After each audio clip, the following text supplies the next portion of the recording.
Hi everybody, how are you? Hope everybody's doing well today. Hey, I just picked up a watch that I want to use to keep track of all of my needs, such as the heart rate, the oxygen, um, the ECG, and all that stuff. I am currently using the Fitbit right now, and it is in the same family. This is the Google Watch. I'm just gonna unbox this. Okay, so just slide this down. A little more complicated than I thought.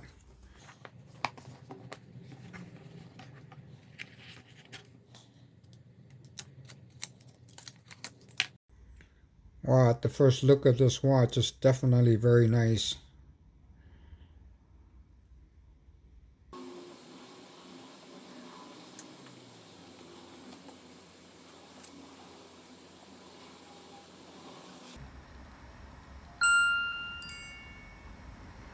Now it's asking me to pair with my phone.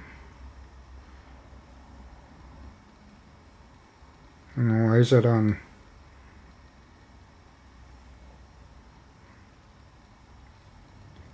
Landscape mode.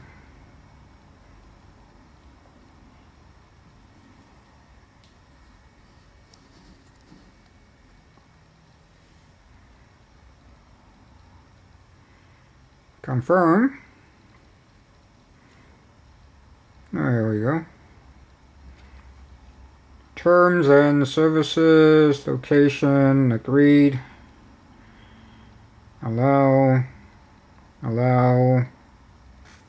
connecting watch.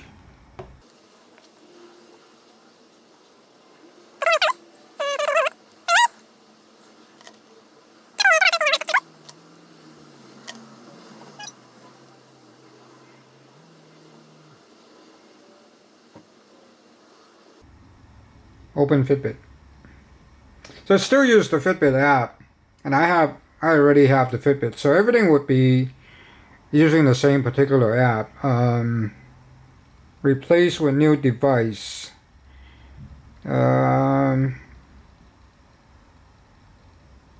Says it's going to discontinue my Sense. I actually don't want to do that now, but you know what, let's do that.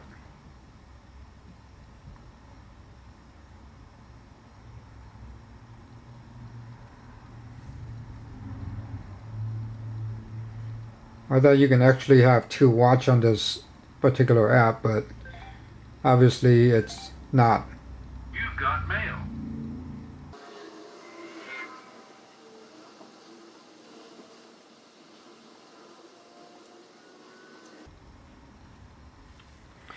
The bad thing about Google is that they want to sell you a premium membership, which I don't really need, and I don't think I really care for. It's very unfortunate they have to do that.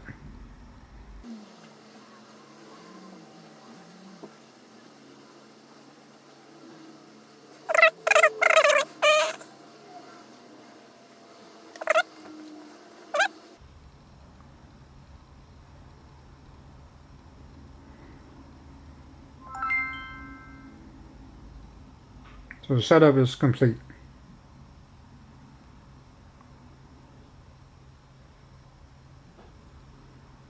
You've got mail. So here it is. I got mail. This is the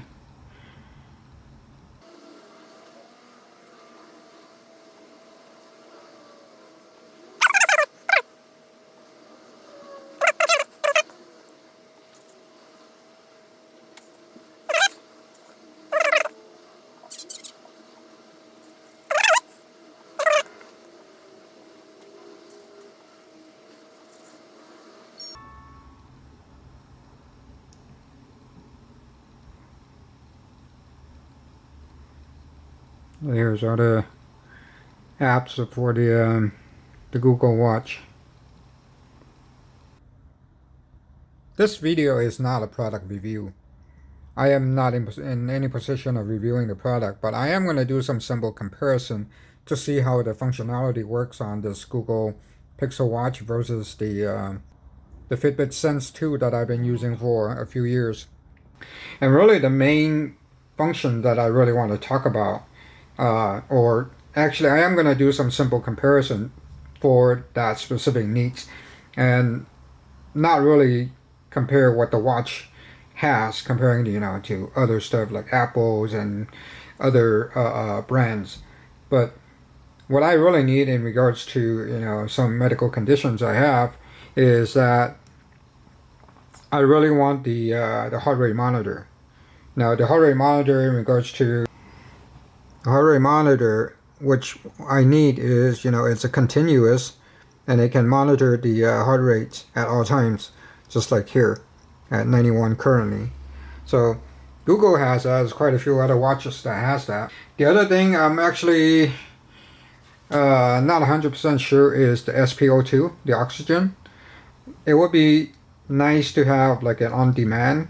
I can check my oxygens at any given time, but I don't believe Google and Fitbit doesn't have. Fitbit does the oxygen for overnight, and I think Google does it exactly the same thing, which is a very disappointment.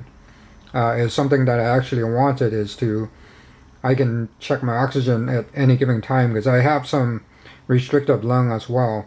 The other feature that I'm looking for in the watch is actually the ECG. I have some heart palpitation that kind of comes on here and there, so the ECG is pretty much a must. So there's only like a handful of watches that only does that, and they're medical approved, and this is one of them. The other thing that what I want on a watch is, unfortunately, when they designed this, I was a little disappointed as well, is a longer battery life, and I think this is only 24 hours on a always on. So I want a little more than that. Like the Fitbit can last for 6 days, and the reason why I'm getting a new watch is because I had this Fitbit Sense for almost more than 3 years, I think, and the battery's actually going out, and I'm getting a little less than a day of battery on this guy with a exercise. I do exercise such as walking or biking at least a couple hours or 1 hour on a daily basis, and when I use it, it pretty much drains the battery life out a lot quicker. Now I know the Google, like I said, it's a little disappointment to me that it only has a 24-hour, but I am probably going to shut down the always on, and hopefully it can last me a little bit longer. And I wish that, since I thought they own Fitbit, they would be able to design this thing for at least, a good 3 to 4 days of battery life would be very ideal. But then again, all the good phones, all the good watches, like even Apple and Samsung, they only last for 24 hours as well. The other thing in here that is not as important to me is probably the GPS. I know if you look into YouTube with a lot of the comparisons, people are talking about, how accurate is the GPS. It has a built-in GPS, but I'm not really looking into that, because wherever I walk, the 2 mile, 3 mile, 4 miles, or even hiking a little more than that, it really doesn't matter to me, because it's just, I know I'm there walking, even if it goes a little bit, and if I'm walking on a park with the lake on there, and you see the GPS is going across the lake, well, just consider that I just swam over the lake, right? It doesn't really matter to me. And the other good thing in here, that I need is all the exercise that they have. It's got plenty of them, walking, biking, hiking, or probably generally the most I do. I can't run, so walking is it's all I can do. So it's really for monitoring my health, the heart rate, continuous heart rate that keeps on going, ECG. Occasionally, I wanted to use it to monitor the heart rate, make sure I'm not having any particular irregular heartbeats. They actually function pretty well. I put a friend of mine have AFib, and all of mine are sinus rhythms. Even when I sometimes have a little bit of chest pain and feel a little bit uncomfortable, but all comes out to be sinus rhythm. So, and then a friend of mine had a Fitbit. I'm not Fitbit, sorry, AFib, and he went to the hospital. I put this on his hand, and I had him, run the ECG on this guy. And sure enough, it came back. It shows that it's irregular, abnormal, and it shows it's Fitbit, AFib. I keep saying Fitbit. AFib. So it does tell you, whether you're having an irregular heartbeat or not. And like I said, the other disappointment is the SPO2. I really wanted that because, with lack of lung capacity sometimes, I wanted to see what my oxygen level is. So I don't have to keep on carrying something like this to, when I go on my exercise. But I'm going to see how it works, and then I'm going to do a little bit of comparison to see if this actually can get some accurate reading on it. Now the only comparison I am going to be doing is that this particular Fitbit has been pretty accurate in my point of view, in my own opinion. I had it for like a few years, and I am kind of get used to the heart rate, the monitors, and all that stuff that are working for what I need. I am going to compare to see if actually these two are accurate enough. Now this thing has a lot more sensors. This thing has a lot of sensors. I believe there's 4 sensors, and there's also a sleep sensor too. It can monitor your sleep, and I believe as well as temperature is definitely a plus. Something it's great to have. Never know if I accidentally catch something and I start feeling a little woozy and my temperature is a little high, so that's a good thing. Other stuff, like I said, it's just a bonus. It's not something I'm really looking into. So that's really all for what I'm talking in regards to this watch. Later on, everything else that's going to come is to match up to see if these numbers are syncing correctly, as well as maybe if I can find a way to measure the O2, that would be great. The ECG, I'm not sure if there's any way of comparing, but I guess I can. Well, since this thing is already disconnected, I can't. I can run the ECG, but the ECG, but the result is not gonna go into my phone. But I can run the ECG from here, and then I can show everybody how that works. Other than that, like I said, this is not a feature comparison like everybody else is doing. It's just a matter of the health apps that I need. I'm starting my walk right now, and currently on the Fitbit watch is showing 84 on my heart rate, 80, and on this hand I got the Fitbit. Now it's on 89. Seems like a little bit higher on this side than the one on here. 82, 83-ish. So let's walk and see what happened. I am heading up the incline right now, so let's take a look at this. Focus, okay. Heart rate 120. So yeah, I do like the way that it's displayed. All the numbers are there, and here's my Fitbit.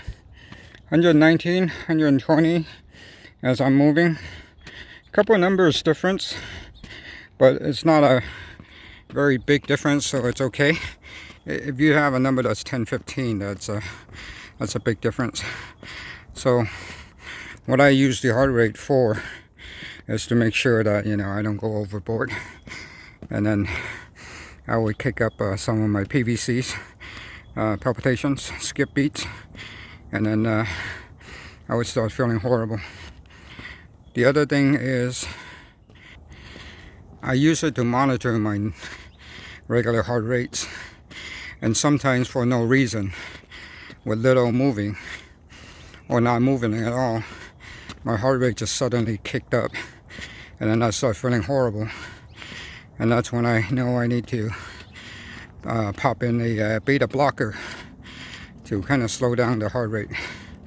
So that's one of the other thing I use it for. I briefly mentioned also I have anxiety disorder. Anxiety can actually kick that up as well. So, you know, for no reason I start feeling shaky, heart rate goes up.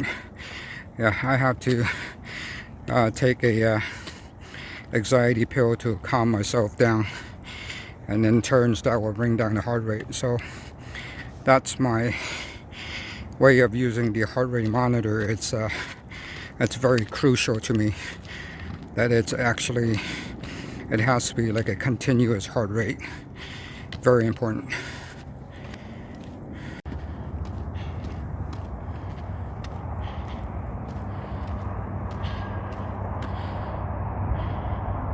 Just finished my walk, so let's see.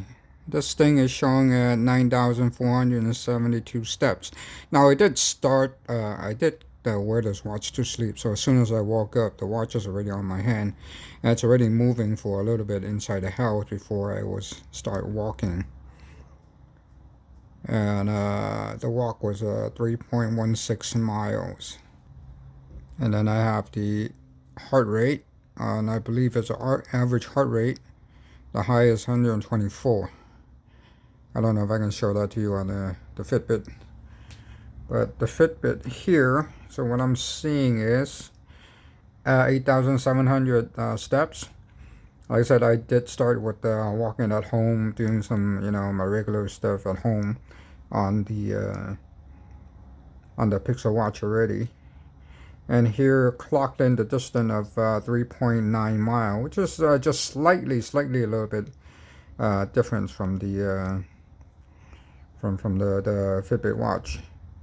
This shows the calories. So the difference is not very big, at least on the distance here. So it's looking good.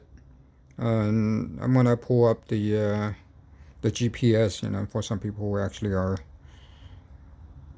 it's important to them that it's accurate or not. Here are all the data within the Fitbit. You know, all the informations are here. 3.4 miles. Sleep duration. I'm gonna go into that a little bit. And the steps today, 9,000 hours of activity between morning and 10. Distance 3.46. That adds up what I move at home. So as we saw earlier, it was like 3.16. And here's the walk today. And here is the GPS. So I started here. These are just walking on the street, very accurate. And then I start going up on the right and walking down here, very precise on the streets. And here I go off into the mountains. I started walking up on the left little row here in orange, and then went up to a halfway up the hill, and then I made a little loop here. That is actually correct. Made a little loop here and start walking back down the same row. Now this is as accurate as you can get. There is another small row on the right hand side here. This is where I actually come down the mountains, and you know, the GPS actually picks up this little gap here. It's wow, it's just a very small distance between, you know, the when I went up and when I went down, and then meet up in this little area and come back down into the streets higher on Griffin Avenue towards Avenue 52 and made a left turn onto the LA River. And it actually picked up this small little notch here. I walked close to a fence to take a little picture, and then I walked back out into the walkway. Wow, very, very accurate. A lot more accurate than I expected. And the only little thing is here on the freeway with the little notch here. I can assure you I did not jump into the freeway or the highway. But other than that, wow, it is very surprising. This is such a accurate GPS. So Google made it very complicated. I've been searching for the ECG app for all this time, the last couple of hours. Finally, I had to update it before I can get it. So there it is.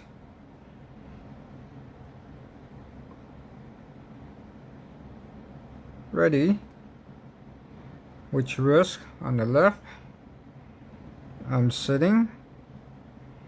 It gives you these instructions while using app. Rest your finger lightly on the face of the crown.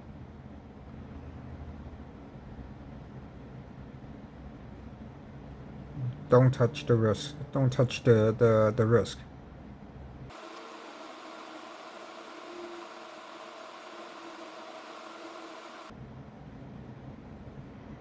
Okay, that's done analyzing. Oh, that's pretty quick.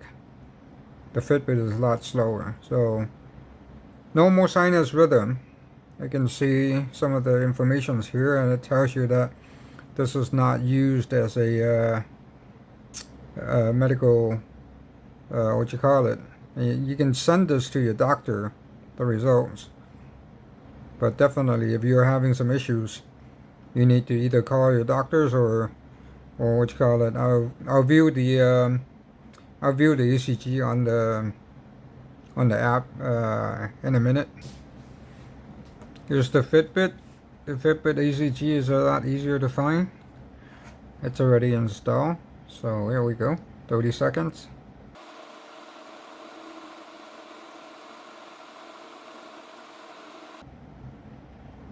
Data collecting.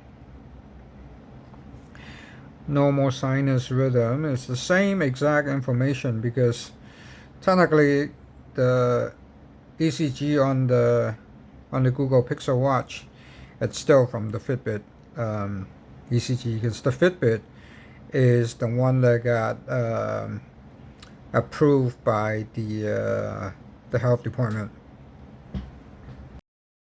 Here's the ECG app from Fitbit. Yeah, Google just doesn't make it easy for you to find. So you gotta open up the app, go to You, and there is a tab here for the ECG, and then you can see here's the one that's taken by Google, and got it. Rhythm is ready to check it out. View. And then this is all you can do is view it like this, and then you need to download it and save it here. Now I'm gonna download one from the Fitbit a while back, because Fitbit is not connected here anymore. So here it is, view it, download, this a couple of weeks ago. Save here, and I cannot open it until I'm gonna have to go into my file manager. Now this one is from the Google Pixel Watch. This is how clean it is. So regular sinus rhythm, no irregular, right? So, and this is the one from the Fitbit 2 weeks ago. So it's still sinus rhythm. I believe this only can pick up aphids. It doesn't pick up PVCs and other types of irregular heartbeat. That's unfortunate because I do have PVCs here and there, and then palpitations as you exercise. Now there are other apps in here, such as there's the ECG, such as the sleep app. Here is my sleep data that was taken from last night, and here's the pattern. I slept 5.5 hours, and the pattern is here. It's recorded. Everything's recorded. I have a lot of light sleep, a little bit of REM sleep, and awake. I don't remember being awake. Not a very deep sleeper. So, yeah, here's the the information that is recorded here. I don't have any thing to compare it with. I don't know if this is accurate or not. So, yeah, take it from what you will. I'm sure some people can use these data and to find out how their sleep are, but for me it's just a fair sleep. It's been like this every night. So yeah, there's the sleep informations. Well, this is something I'm afraid of. I just play some golf, 2 hours and something minutes, and basically the battery is almost out. Can you see? Yeah, and I already turned off most of the things I don't need. I charged it at last night at 8 p.m. to 9 p.m. and then I wore it to sleep, and gone through today and with 3 hours of golf exercise. Basically it's already draining the battery. So yeah, that's something I'm a little bit disappointed at, the steps I get, but very disappointed at the battery level. They could have made it like the Fitbit Sense, where you can actually get like 6 days battery. Well, at least 6 days. You're gonna get 4 days, after charge. But I don't even get 24 hours at this point. I think it's gonna go out. So I'm heading home right now.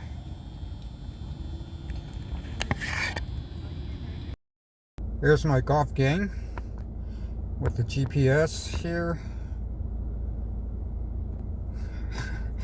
Or the GPS. I just been doing zigzags, and that's about 3 hours in there. So, and that's completely draining my battery. 13%. So what do I think of the Google Watch so far? It's definitely a mixed bag. So I do have specific needs, as I mentioned. I wanted the exercise, the step counts, the exercise, the heart rate, the ECG, the SPO2, and I was hoping for a long battery life. So what are the pros of the watch? Well, the pros of the watch is this watch is definitely very well integrated with Google. It's a Google OS, so yeah, definitely all the notification emails and everything else will be integrated. And then the pros, again, the heart rate is good, the continuous heart rate. I use this to monitor my heart rate all the time. It's a little fast right now. The ECG is to make sure I'm not getting any irregular heartbeats. That's the thing I need. And the GPS on this thing is definitely a pro. It's very accurate. What are the cons of this one? One of the cons that's a very important feature to me is the SPO2. Unfortunately, I cannot do on demand.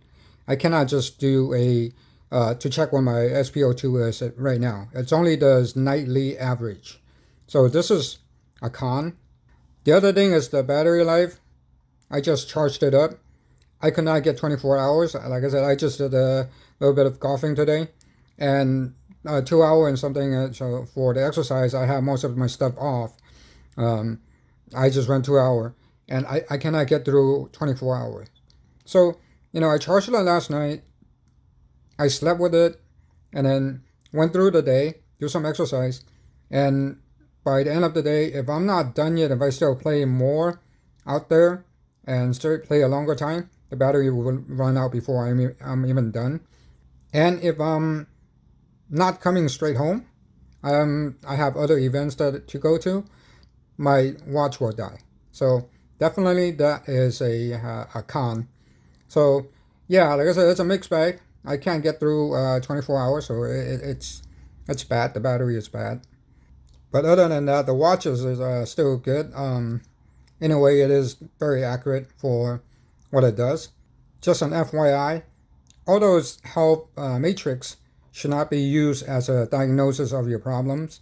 If you are not feeling well, or if there's a particular medical problems, please contact your doctors or go to the ER, whatever you need to get in contact with a medical professional. That's all for the video. It's not intended for a product review, and I'm not really qualified for it. There's a lot more better reviews out there, but it's just the specific needs I need. Thank you for watching. It's a little long on the videos. Have a nice day. I'll see you on the next one. Bye-bye.